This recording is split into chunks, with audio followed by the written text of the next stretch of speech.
This is Chad with RYFSA Pitching Development. One request I get from parents is, hey, we've done the pitching session, we want to go home and we want to get 10 pitches a day in, and how can our player keep working on the form? One great thing I like to do is go ahead and get a mat if you have one, and then I like to, if you have your winter pole here, you can add your noodle to it. Everybody's got a noodle for there. That's going to simulate a person. And then what I like to do is I like to put the garbage can. So when I had my daughter, you want to have a garbage can and maybe put a target on top and maybe a piece of tape at the knee height, just to give them something to pitch towards. So all they're going to do, I would say get about 15 feet away. Go ahead and have them go over their grip. So you want grip to the hip. So I'm going to step on my rug that I have. This rug happens to have a line on it, so that's even better. So we want to stay on the inside of that line. And all you're going to work on doing is grip to the hip, good stance, and they're just going to go ahead and push to their spot, get to their W and a little bit of a hinge, and then try to pitch straight through it. If it comes right back to their shoe, that's great. You can do it again. So go ahead and grab another one, get back on the mound, get the good grip, put it on the hip, a little bit of rock back if they want, and they're just going to go ahead and push towards the target, get to that hinge. We don't want to be in this extension. Nice and easy, point the glove, and then try to close the scissors and just pitch it straight in there. They hit off to the side, great, have another bucket. So go ahead and try that one. Hey, it's Chad here. Now we're working on building on that 10 pitches to a target drill. One that I like to do is just to try to get the ladies to try to work on getting towards the target. Now that we have a target, we can kind of pitch a little bit harder and faster. So if they're slowing their arm down and trying to aim, we don't want that. So we want a little more push. So a good one to try to do is if they're standing on their knee, they just bring their knee up and face it towards the target.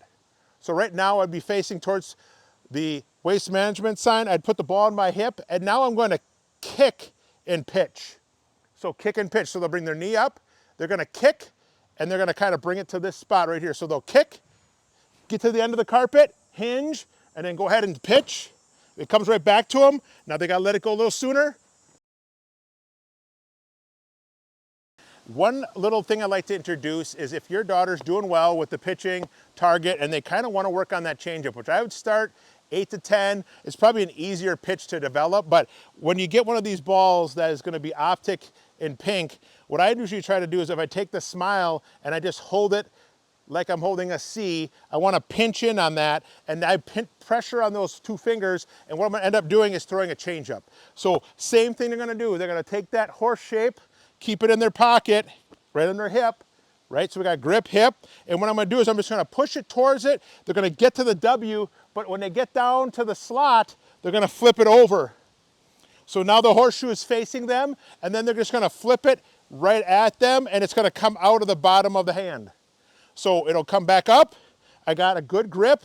I'm going to push, post, get to it, and I'm just going to try to let it slop. I'm going to stop at my hip. We don't want to come up. I call it the elephant effect. If you do this, it's over the garbage can. So if you go ahead, if you got one of those balls, it's probably the best for teaching changeup. Here's another one. Could be a Champ Pro ball. Again, grab it with the horseshoe. You're going to push, get to post, hinge a little bit. So instead of doing this with the fast, flip it over, and then just stop here, and it comes out the back. I'm still trying to hit my target. Push, post, try that one. So we're reviewing that changeup. If you're looking at it, you're going to go with a horseshoe grip, and you're going to try to pinch the C together. So a lot of the pressure's in this grip, rest of my hand's on it. And when idea would be is when I get to my front hip, I kind of just flip it out backwards and I stop here. I just kind of let it go. I would just let it float. So we're not trying to lift it up, and we're not trying to spin it right now. You can spin it once you get it down a little bit more, but front hip, push, get to your front hip instead of this, and then straight at your target, and then close your scissors. Go ahead and try that one.